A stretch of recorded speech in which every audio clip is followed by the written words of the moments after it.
Nah, adik-adik sekalian, dari gambaran genealogis dan historik tadi, merasa paling inilah kemudian yang menjadi hantu-hantu intoleransi di berbagai belahan dunia, apapun agamanya, apapun sukunya. Dan yang terjadi adalah ketika aksi intoleransi ini dinormalisasi dalam kehidupan sosial masyarakat, yang terjadi adalah tetangga berperang dengan tetangga, tetangga membakar rumah tetangga.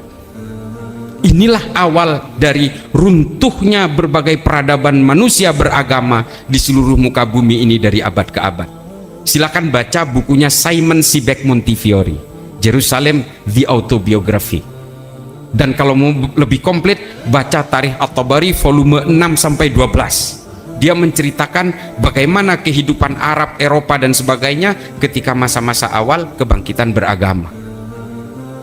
Kalau kita mau belajar banyak tentang literatur-literatur di dalam Islam, Kristen, bagaimana di dalam Alkitab diterangkan tentang Genesis dan sebagainya. Nah, kita mungkin akan menyadari bahwa kita semua ini beragama karena takdir kelahiran-kelahiran kita. Saya menjadi Islam karena saya lahir dari orang tua beragama Islam.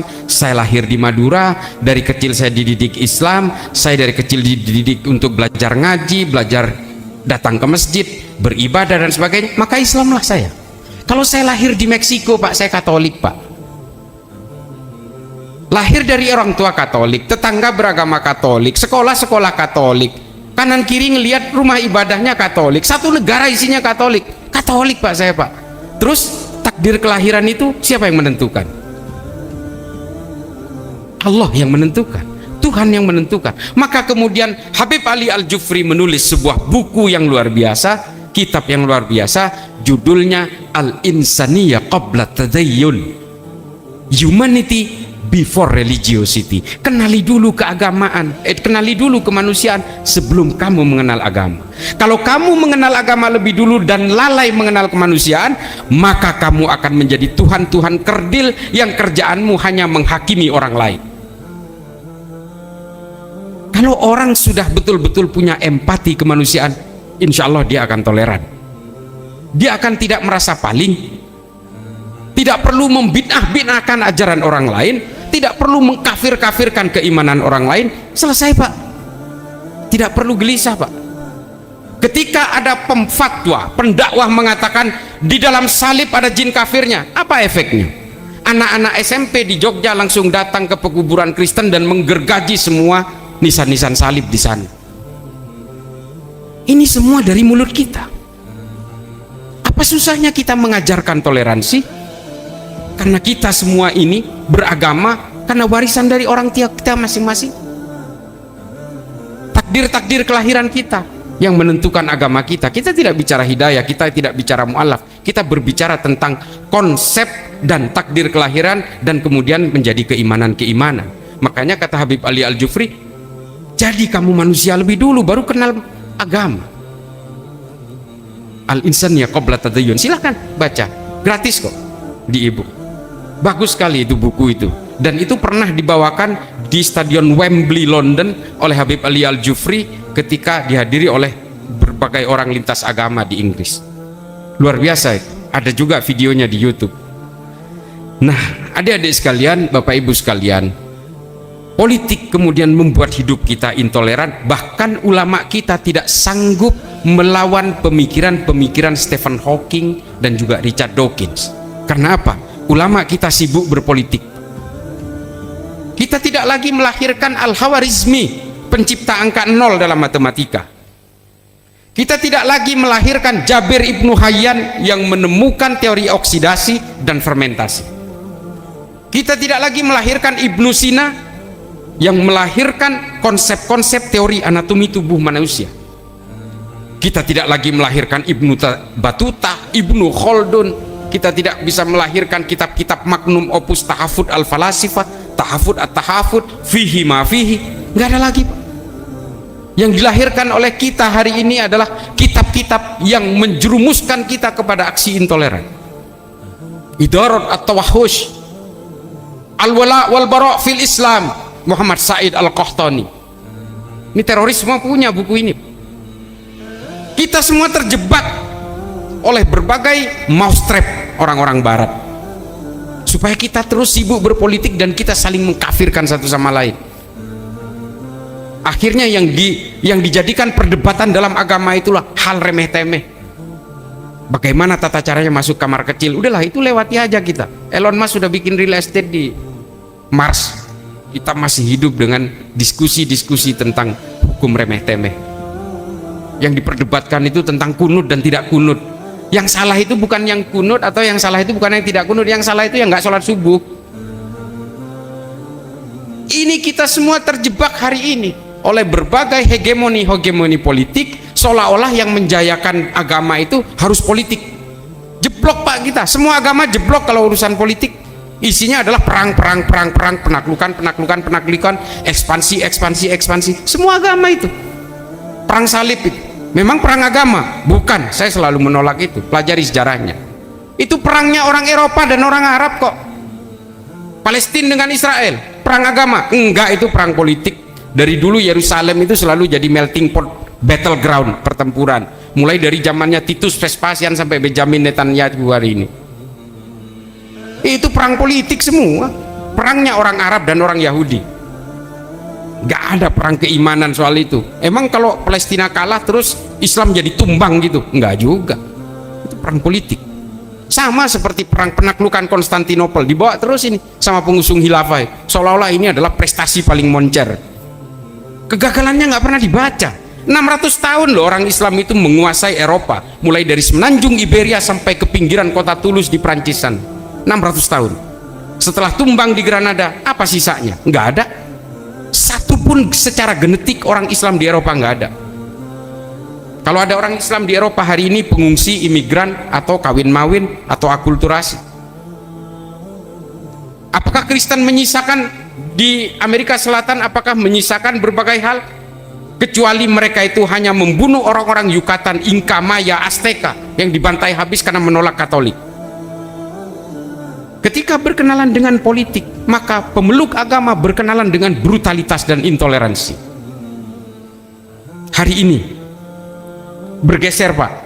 Sudah hampir 40 tahun orang Islam dilekatkan dengan terorisme.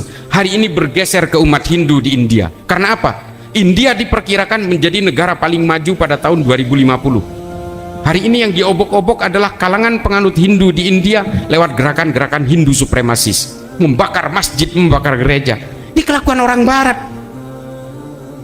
Barat dengan kepentingan politiknya. Jangan Barat diidentikan dengan Kristen, Katolik, Protestan, bukan. Lalu kemudian semua agama memiliki kerentanan yang sama. Kelompok-kelompok teror itu bukan identik dengan Islam saja. Baader-Meinhof, IRA, Baske, White Supremacy, Ku Klux Klan, FARC. Ini kelompok-kelompok non-Islam yang kemudian memilih menjadi teroris. Adik-adik sekalian, mari kita belajar untuk lebih mengenal kemanusiaan supaya kita bisa hidup toleran. Kita tidak gelisah oleh perbedaan iman dan perbedaan tafsir.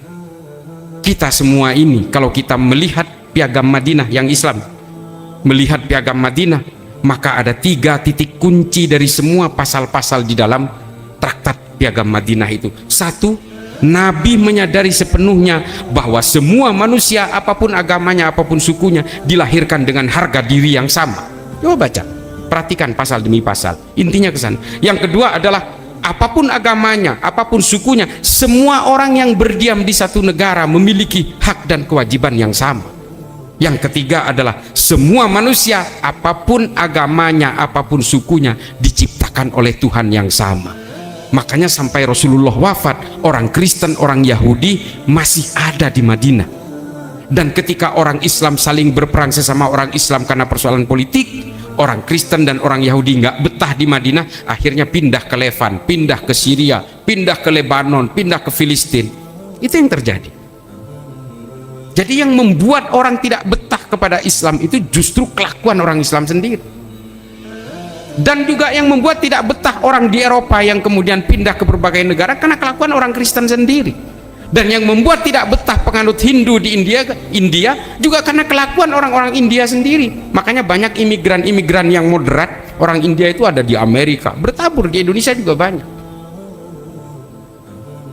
Lalu kemudian yang paling terakhir adalah bahwa toleransi adalah titik balik dari bagaimana kita menjadikan agama sebagai bejana kemanusiaan dan kedamaian.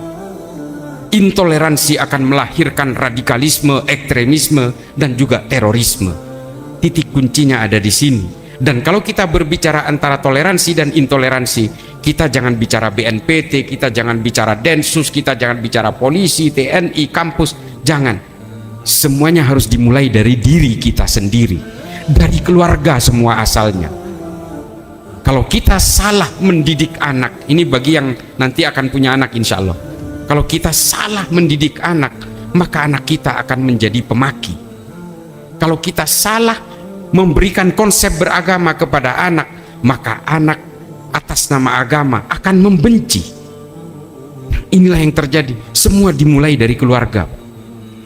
Dan keluarga-keluarga yang sakinah ini diharapkan bisa membentuk keturunan-keturunan yang bisa memajukan bangsa ini ke depan dan juga bisa mengawal peradaban manusia ke depan.